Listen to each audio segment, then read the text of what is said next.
ये आकाशवाणी रायपुर है। छत्तीसगढ़ी समाचार बुलेटिन के संग अनुरिमा शर्मा की जय जोहार। अब सुनो आज के प्रमुख समाचार। सीबीआई या पीएससी परीक्षा गड़बड़ी मामला में पीएससी के पूर्व परीक्षा नियंत्रक आरती वासनिक ला हिरासत में ले बाद करत है पूछताछ। बीजापुर पुलिस कैंप में आज माओवादी मन करीस गोलीबारी, हमला में घायल 3 जवान के बेस कैंप में चलत है इलाज। और अवैया 24 घंटा के दौरान प्रदेश के 1-2 जगह में थोड़ बहुत पानी गिर सकत है। उन्हें 1-2 दिन में प्रदेश के न्यूनतम तापमान में गिरावट घलो हो सकत है। अब समाचार विस्तार ले। केंद्रीय जांच ब्यूरो सीबीआई हा छत्तीसगढ़ लोक सेवा आयोग पीएससी भर्ती परीक्षा में होए गड़बड़ी मामला में परीक्षा कंट्रोलर रहे राज्य प्रशासनिक सेवा के अधिकारी आरती वासनिक ला हिरासत में ले बाद सीबीआई हा पूछताछ करत है।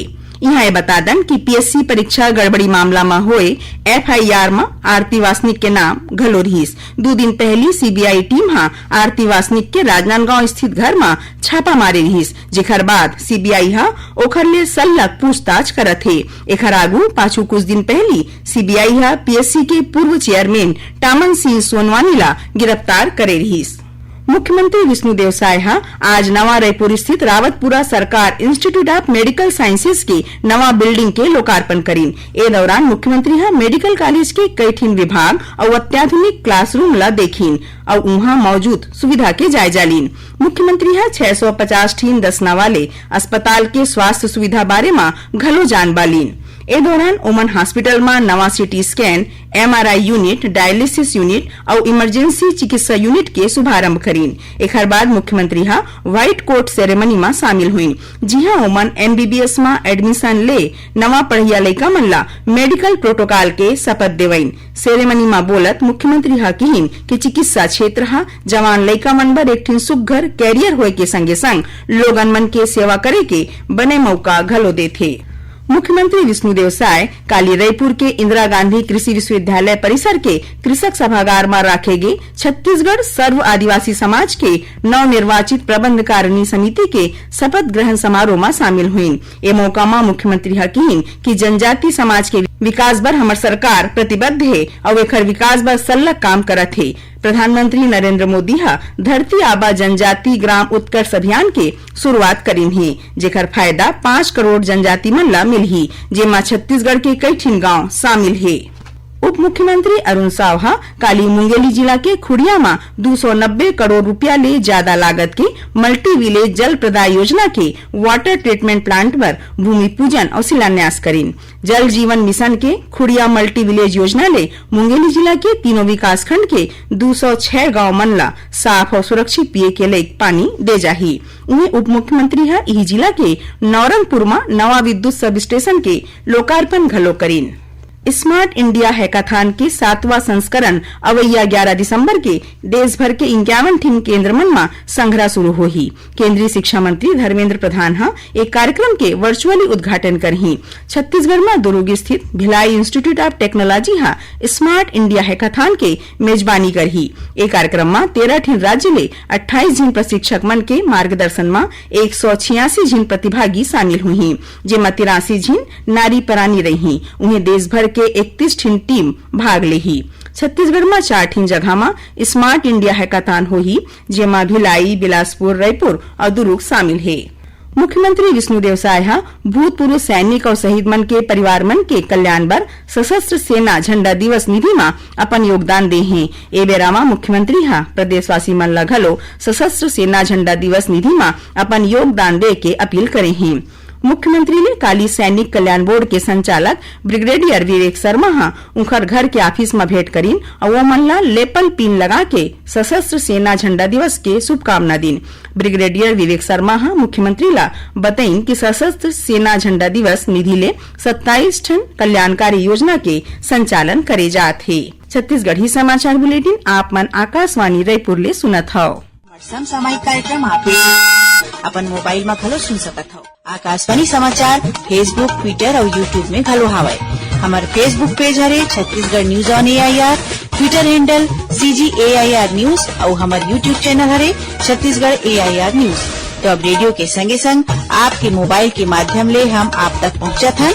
छत्तीसगढ़ के हर खबर पर सुनत रहो आकाशवाणी समाचार। अब आगू बढ़बो बाँचे समाचार डहार। बीजापुर जिला में माओवादी मन आज पुलिस कैंप पर गोलाबारी कर दिस। पुलिस अधीक्षक डॉक्टर जितेंद्र यादव बताई कि माओवादी मन आज बिहनिया पामेड़ थाना के जेड़पल्ली पुलिस कैंप में हमला कर दिस। माओवादी डहार ले होए हुरहा फायरिंग के जवाब सुरक्षा बल मन घलो दीन। पुलिस अधीक्षक बताई कि गोलीबारी में 3 झीन जवान ला मामूली चोट लगे है, जेखर मन के प्राथमिक इलाज वैसे कैंप में चलत है। बीजापुर जिला के लोदेट गांव में माओवादी मन एक झीन माई लोगिन की हत्या कर दे है। पुलिस अधीक्षक जितेंद्र यादव बताई कि माओवादी मन मुखबरी के आरोप लगा के ये माई लोगिन सुकरा यालम के रस्सी ले गला घोट के मार डरिस। ओमन बताई कि माओवादी मन काली बिहनिया घर ले पति पत्नी के अपहरण करे बाद गांव ले थोड़ी दूरिया जंगल भीतरी ये माई लोगिन की हत्या कर दिस। उन्हें ओकर पति रामैया यालम संग मारपीटी करके ओला छोड़ दिस। रतिया बेरा सूचना मिले बाद पुलिस आज घटना जगह में पहुंच के लाश ला बरामद करीस। दुर्ग जिला के सेक्टर 1 स्थित स्टेट बैंक के तीर हुए सड़क दुर्घटना में 2 झीन माई लोगिन समेत 3 झीन मनखे के मौत हो गई। उन्हें 1 झीन आने मनखे घायल हो गए है। मिले जानकारी मुताबिक सिविक सेंटर सोच जावत एक ठिन कार अंते तंते होके बड़का रुख ले टकरा गिस, जेखर ले कार सवार 1 झीन जवान नूनी और बाबू के मौकच में मौत हो गई। उन्हें 1 झीन आने नूनी इलाज बेरा प्राण त्याग दिस। छत्तीसगढ़ हाईकोर्ट डहार ले पुलिस विभाग में कांस्टेबल पद में भर्ती बर रोक हटे के बाद दुर्ग संभाग पुलिस आरक्षक संवर्ग के चलत दुर्ग, बालोद, बेमेतरा जिला पर आज ले भर्ती प्रक्रिया शुरू हो गई है। एसपी दुर्ग जितेंद्र शुक्ला बताई कि आज 500 उम्मीदवार मन ला पहलैया चरण में फिजिकल और दस्तावेज सत्यापन बर बुलाए गे रहिस, जेमा ले 257 झीन आवेदनकर्ता उपस्थित हुई। श्री शुक्ला कही कि बाँचे उम्मीदवार मन ला 20 दिसंबर के बादे टेस्ट दे के मौका मिलही। 7 नवंबर के उदंती सीता नदी टाइगर रिजर्व में किंजरत हाथी के दल में शामिल एक ठिन नान्हे हाथी ला शिकारी मन पोटास बम ब्लास्ट करके घायल कर दिस, जेखर ले विस्फोट में घायल हाथी के शावक के मौत हो गई। फिर वन विभाग और डॉक्टर मन के टीम इलाज बेरा ओला बचाए के पूरा कोशिश करे रहीन। उदंती सीता नदी टाइगर रिजर्व के उपनिदेशक वरुण जैन बताई कि पाछू कई दिन में घायल हाथी में इन्फेक्शन बाढ़ गे रहीस, जेखर पाए ले ओखर मौत हो है। अब पेशी मौसम के हाल। अवैया 24 घंटा के दौरान प्रदेश के 1-2 जगह में थोड़ बहुत पानी गिर सकत है। उन्हें कुछ एक जगह में गरजई चमकई के संगे सिटर साटर पानी गिरे के संभावना है।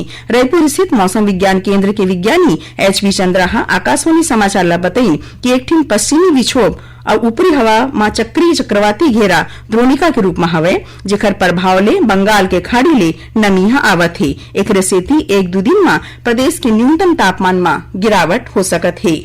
बस्तर ओलंपिक मसाल रैली आज केसकाल ले रवाना होके जिला मुख्यालय कोंडागांव पहुंचिस। कलेक्टर कुणाल दुदावत, पुलिस अधीक्षक Y अक्षय कुमार और नगर पालिका अध्यक्ष जसकेतु उसेंडी समेत जनप्रतिनिधि मन रैली में शामिल होके खिलाड़ी मन ला हारफुर पहना के स्वागत करीन।